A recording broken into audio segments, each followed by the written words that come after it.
Welcome to the channel, Cheating Secrets. Maybe if I write a full confession, I'll finally find some peace and be able to rest a little. My name is Elise. This weekend, Dawn and I would have celebrated our 53rd wedding anniversary. But instead, I am alone and suffering, haunted by a flood of terrible memories that keep coming back to torment me. There is no justification for what I did.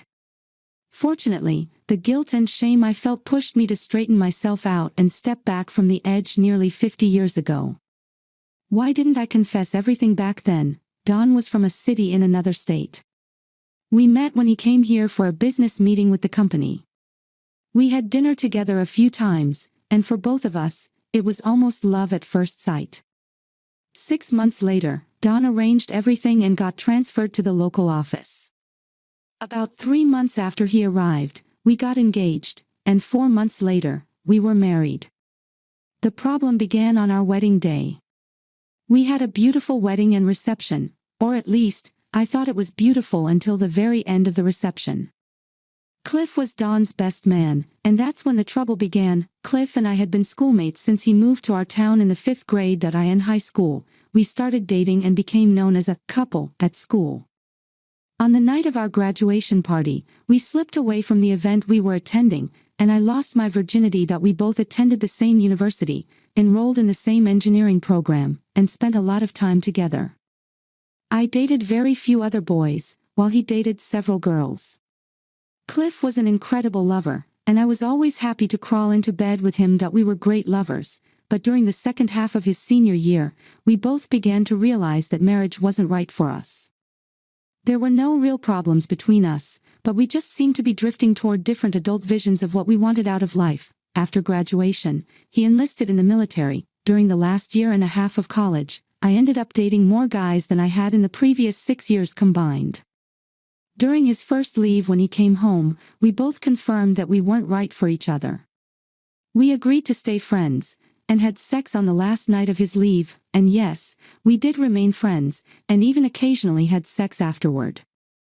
Cliff completed his 2 years of military service, returned home, and got a job at the same large engineering firm I had joined a year earlier. I was shocked when he walked in on his first day of work. Our friendship continued, and we would occasionally go out together.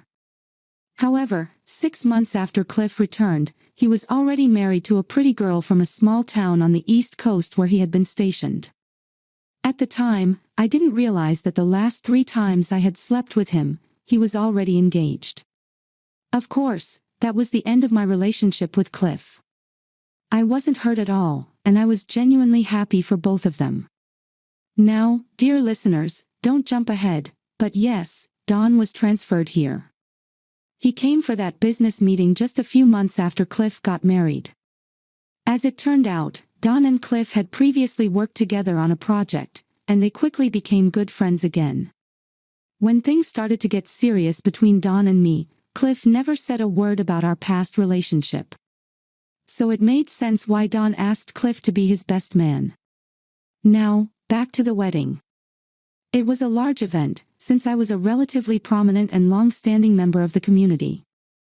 The ceremony was beautiful, and the reception was elegant. I was as happy as I could possibly be, until a group of our colleagues pulled us apart and started pouring drinks to get us drunk. They succeeded with Don, and they tried the same with me, but I wasn't having it. It was my wedding night, and I had more important things to do than get drunk. By midnight, my parents and most of the older guests, those over 40, had left. The younger crowd was deep into a champagne binge. One thing was clear: Mom and Dad had been wise to reserve hotel rooms for the entire younger generation. Very few of them could even find their cars, let alone drive them.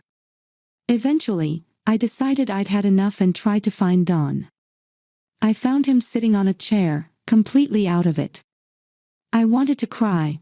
I had no idea what to do. Just as my despair peaked, I felt someone take my elbow. I turned and saw Cliff. He clearly hadn't joined in the drinking. His wife, Jerry, hadn't been able to attend. She was pregnant, with about a month to go. She hadn't been feeling well and was staying with her mother until the birth. Once the baby was born, Cliff planned to take some leave and fly out east to be with her. He asked me if I wanted help getting Dawn to our room, and I quickly said, yes. Together, we carried Dawn to the room and got him into bed. By the time we were done, I genuinely felt sorry for myself, our wedding night, and a husband who was dead drunk. Feel like heading down to the bar for a cup of coffee? Yeah, I'd love to, but I'm still in my wedding dress. It's already late, there won't be many people around, and no one will care. Come on, let's go. I'd enjoy a cup. What the hell? Dress or no dress, going out for a cup of coffee was better than sitting in a room with my passed-out husband feeling sorry for myself. I grabbed my purse, and we headed for the elevator and the bar. We drank coffee and chatted. Cliff told me about the situation with Jerry. It was a bit awkward, but it didn't really matter. He repeated several times that it was hard for her to travel for more than 2 weeks, and that he missed her. The bright spot was that he would be flying out to see her the following weekend. After that, she only had about 3 weeks left until the baby was due. We finished our coffee and went back upstairs. He walked me to my room and said how much he enjoyed spending time with me again. As he said that, he pulled me toward him, and we kissed. Well, the kiss turned out to be more than just a friendly goodnight kiss. I realized I was snuggled up against him and his hand was pressing me hard against him. I reluctantly pushed him away and got ready to enter the room. I was afraid to go back into the suite, and just before inserting the key card, I turned to him and told him he was a good man. Without really thinking, I asked if the best man was supposed to take care of the bride and groom until they departed. At that question, a faint smile appeared on Cliff's face. Although I wasn't drunk, I still felt a light, happy glow. I know that if it had been anyone else besides Cliff, and if we didn't have a history, what I said next would never have been said. I told him the bride needed help and said, I don't think it's right for a bride not to feel her husband inside her on their wedding night. And if the groom isn't up to the task, isn't it the best man's duty to step in? I don't need to tell you how he answered. I inserted the key card, quietly opened the door, and it was obvious Dawn was out cold. I gently closed the door, and we headed to Cliff's room. I didn't need anyone to tell me that this wasn't what I should be doing, especially on my wedding night. But I was so angry at Dawn that I quickly reasoned he deserved it, and that every bride had the right to sex on her wedding night. It only took a few moments before I slipped out of the dress. That's when I remembered I had prepared a surprise for Dawn. I wasn't wearing any underwear. Cliff noticed right away and asked if I had felt improper standing at the altar in front of all those people without anything on underneath. I told him I had felt naughty, and that during the ceremony, thinking about it made me almost feel ashamed. He smiled and told me my surprise hadn't gone to waste. He sincerely appreciated it, then pushed me onto the bed. It was a warm, good, and familiar feeling being with Cliff, and he hadn't lost a bit of his skill when it came to fully satisfying me. The only downside was that he used protection. He didn't want me to have to explain why his footprints were where they shouldn't have been. In that moment, I regretted that we hadn't been more compatible. He had so many wonderful qualities, but a marriage between us would never have worked. We were a great party couple, and we were fantastic in bed, but that was the extent of it. The fact that he came back to me again felt so good, we did it a second time. Only this time, I convinced him not to use protection. Instead, when the time came, I laid a towel across my chest and let him release onto it. By then, all the effects of alcohol had worn off, and I lay comfortably in his arms. For the last couple of hours, I had completely forgotten about Dawn. My body belonged to Cliff. And then everything came crashing down on me, like a scream. I looked at the clock, it was approaching 5 in the morning. I jumped out of bed, threw on a robe as best I could, and rushed back to my room. I sighed with relief when I opened the door and saw Dawn exactly where we had left him. I undressed, washed up, took care of my toiletries, and climbed into bed next to Dawn. I could sleep in, since our flight to Acapulco wasn't until later in the afternoon. I lay there for a while, looking at him, confirming to myself that I truly did love him. The pangs of guilt over what had happened made me feel miserable, and I fell asleep in tears. I woke up to the feeling of a hand gently stroking my body and sunlight slipping through a small gap in the curtains. It took only a moment for me to realize that Don was sitting behind me, caressing me. I stretched and began to turn toward him. "Good morning, Mrs. Rapp, my beautiful wife," he said. "I'm so sorry I passed out last night. I'll make it up to you, whenever and however you want. I'm sorry. I should have been stronger." I was surprised that instead of showing obvious signs of a hangover, Don seemed well-rested, energetic, and ready to go. Much later, I found out he had a low tolerance for alcohol. He usually passed out long before he actually got drunk, so he rarely suffered from hangovers. I gasped, remembering what had happened. But I quickly pulled myself together and told him I loved him, that we would make everything right during our honeymoon. Then I swiftly changed the subject to packing, grabbing something to eat, and getting to the airport. I fought back the crushing realization that just a few hours after my wedding, I had already been unfaithful. Holding back the tears was all I could manage. Just when I thought I had everything under control, memories of Cliff came rushing back. The tears started to fall, and Don was immediately by my side, wanting to know what was wrong. I lied and told him I was simply overwhelmed with happiness.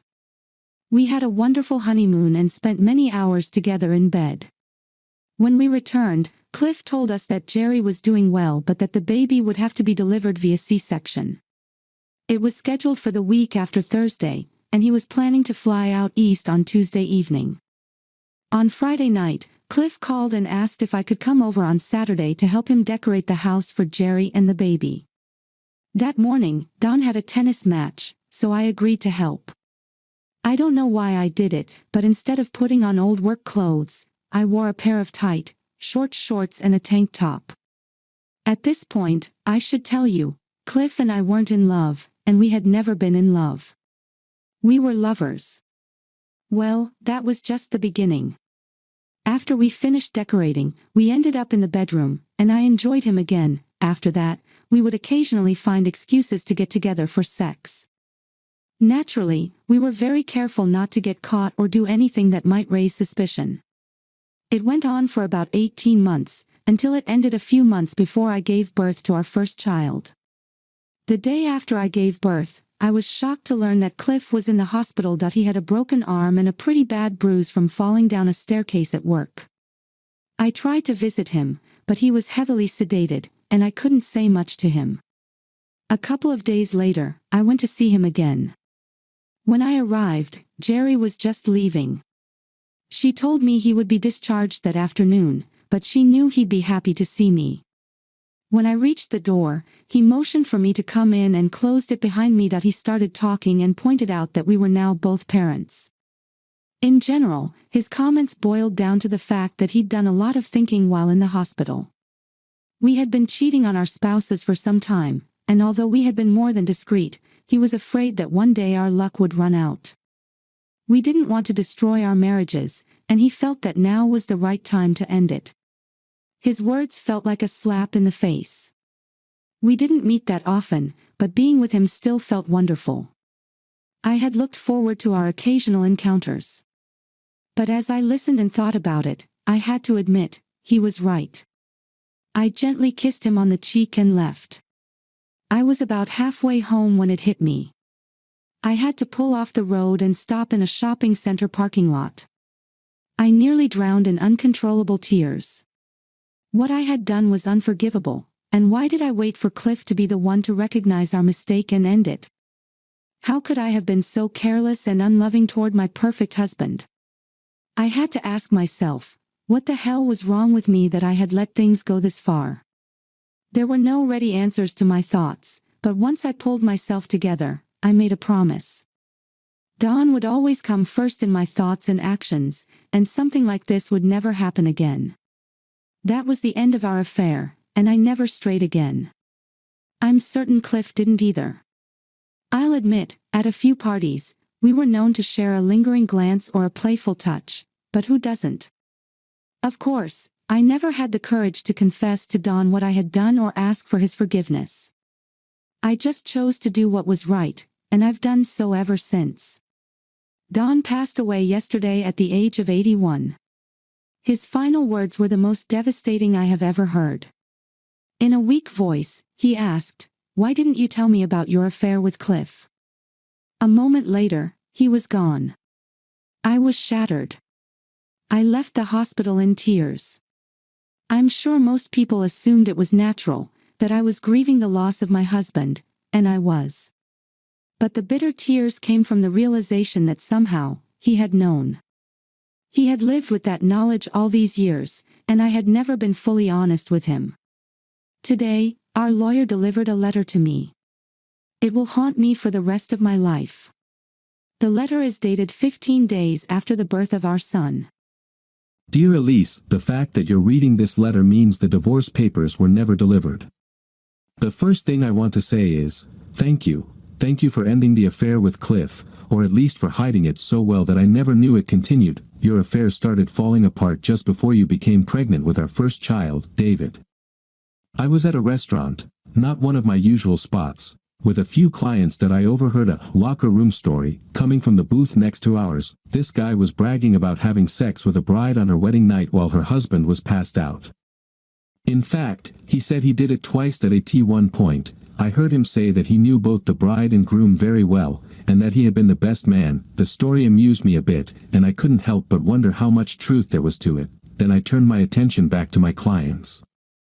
But as I was leaving, I was shocked to see Cliff sitting with those men in the neighboring booth, and then realized I had recognized his voice that he didn't see me. You usually don't look at our bank statements, but if you had, you would have seen several cash withdrawals totaling a few $1,000s. The money went to a private investigator that he caught you and Cliff together about 2 weeks later, and again about 6 or 7 weeks after that. At the time, I assumed that as your pregnancy progressed, you two had stopped seeing each other. The attorney will destroy the photos before handing this letter over to you. When you gave birth to our son, I was the happiest man on earth, until a terrible thought struck me. Is he really mine? The first time the investigator reported seeing you together roughly coincided with the time you became pregnant. I had no way of knowing whether Cliff used protection, and I knew you weren't on the pill. Before coming to the hospital to visit you that night, I have to admit, I helped Cliff fall down the office stairs. Before the paramedics arrived, I told him that if I ever saw him so much as look at you the wrong way again, he would be the cause of at least one divorce. He'd be looking for a new job, and he'd likely be making several more trips to the hospital. I hope my instincts were right, and I assume that since you're reading this letter, it means you and Cliff eventually ended things. That I had a DNA test done, the results came back today, and thank God, our son is, in fact, ours. That if that hadn't been the case, I wouldn't be writing this letter right now, and we'd be in the early stages of a divorce. That I'm sitting in my new office, since my former office has been turned into a nursery. You've been home for almost a week now, and I can hear the wonderful bubbling and cooing sounds of David in the next room as you get him ready for bed. That I'm torn between an overwhelming sense of joy and happiness over the newest member of our family, and a deep, aching fear because of the little I now know about you and Cliff. As I write this letter, I have no idea what to expect from the future. Will you end your affair, or now that the pregnancy is over, will you return to Cliff? Of course, I can't know how much time will pass before you read this letter, if you ever read it. I pray that many years will have passed, which would mean you ended the affair. The unknown is a terrible ghost to live with, and how long I'll have to live with it is one of the greatest uncertainties of all. It's incredibly hard to face the truth and move through life not knowing whether you can trust your partner. Now, every night I go to bed praying for this nightmare to fade, and I almost fear waking up the next day, afraid of hearing news that might lead to divorce. The most wonderful thing that could happen right now is that you'd come to me, and we could be honest with each other and find a way to heal the wound. If you truly feel remorse, I will forgive you, because I love you. However, I don't really expect that to happen, and clearly, it didn't, because if it had, I would have destroyed this letter. I'm sorry you're reading this after I'm gone. I would have loved it if you had told me why. You are the love of my life. Your unknown husband, and I hope he lived a number of happy years. Dawn. The funeral is tomorrow. Since I read that letter, I don't think I've stopped crying. A small bright moment came last night when Cliff and Jerry called to let me know they were in town. It would be so nice to see them again. They moved to Hawaii to retire 15 years ago, and this will be one of the few times I've seen them since they left. They came to the house after the funeral. At one point, I went into the kitchen to make fresh drinks. Cliff excused himself to Jerry and followed me, offering to help. He was very nervous and uneasy, and just as I was about to carry out the drinks, he came over to me, helped me set down the tray, and then said in a frightened voice, "Jerry asked me to find out if you received a letter from Don recently, one that was written many years ago." It's a good thing I had already set the tray down, because I surely would have dropped it. Oh God, how does she know? I saw the anxiety and fear wash over Cliff's face. What was in the letter, Elise? I hadn't noticed Jerry approach the doorway. "It's all right, Alice. All the water overflowed under the bridge a long time ago. If you show Cliff the letter from Don, I can get rid of that letter I wrote for him." Thank you for being with us. And if you're one of those who watches silently, just leave a like. It helps new stories come to light.